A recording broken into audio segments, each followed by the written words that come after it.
যে আমাৰ যুৱতীসকলৰ মহিলাসকলৰ শাৰীৰিক বিকাশ মানসিক বিকাশ সাধনেৰে আত্মবিশ্বাস গঢ়ি তুলি যিকোনো পৰিস্থিতিৰ মোকাবিলা কৰি নিজকে ৰক্ষা কৰি সমাজত নিৰ্ভীকভাৱে সাহসিকতাৰে থিয় কৰোৱাৰ এটা প্ৰচেষ্টা আগত ৰাখি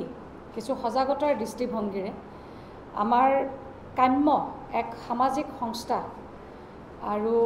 সদৌ অসম কাৰাটে সন্থাৰ সহযোগত মূলা গাভৰু শীৰ্ষক কন্যা সমৰকলাৰ প্ৰশিক্ষণ 5দিনীয়া কাৰ্যসূচী পাঞ্জাবাৰীস্থিত শিল্পগ্ৰামত 5দিনীয়া কাৰ্যসূচীৰে আমি অনুষ্ঠিত কৰিবলৈ গৈ আছোঁ য'ত আমাৰ অসমৰ কেইবাখনো মহাবিদ্যালয়ৰ আমাৰ যুৱতী শিক্ষাৰ্থী তেখেতসকলে ভাগ ল'ব বিভিন্ন প্ৰান্তৰ পৰা আহিব আৰু আমি সকলোৱে জানো প্ৰাথমিক পৰ্যায়ত এই যিটো কেৰাটে আছে এই বিষয়টো 5 দিনত কোনেও কাৰাটে শিকিব নোৱাৰে কিন্তু আমাৰ চেষ্টা এইটো যে যুৱতীসকলৰ যিটো আত্মবিশ্বাস আছে সেই আত্মবিশ্বাসৰ আধাৰটো আমি গঢ়ি তোলাৰ কাৰণে চেষ্টা কৰিম শাৰীৰিকভাৱে সক্ষমতা আৰু আধ্যাত্মিকতা লগতে আমি নিজস্ব পৰিকল্পনাৰে এটা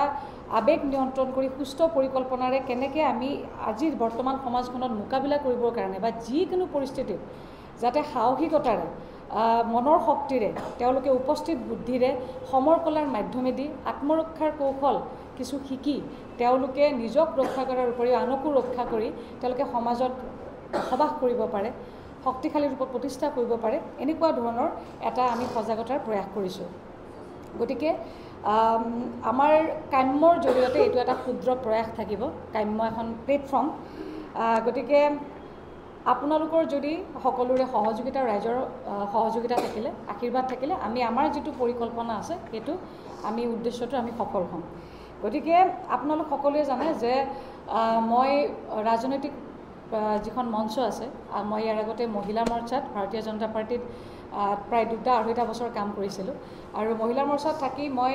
মহিলা সবলীকৰণৰ ক্ষেত্ৰত কেইবাটাও বিভিন্ন ধৰণৰ অনুষ্ঠান আয়োজন কৰিছিলোঁ আৰু তাৰ ভিতৰত আপোনালোকৰ নিশ্চিতভাৱে মনত আছে যে মই প্ৰায় 500 গৰাকী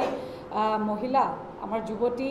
খেলুৱৈসকলক লৈ সোণাপুৰত সদৌ অসম কাবাডী সন্থাৰ সহযোগিতাত প্ৰায় 3দিনীয়া এটা প্ৰতিযোগিতা আমি সদৌ অসম ভিত্তিত পাতিছিলোঁ আপুনি বিচৰা বাতৰি পাব কেৱল নিউজ 18 এপত নিউজ 18 এপ ডাউনলোড কৰিবলৈ স্ক্যান কৰক এই QR কোড গুগল প্লে ষ্টৰতো পাব এই নিউজ 18 এপ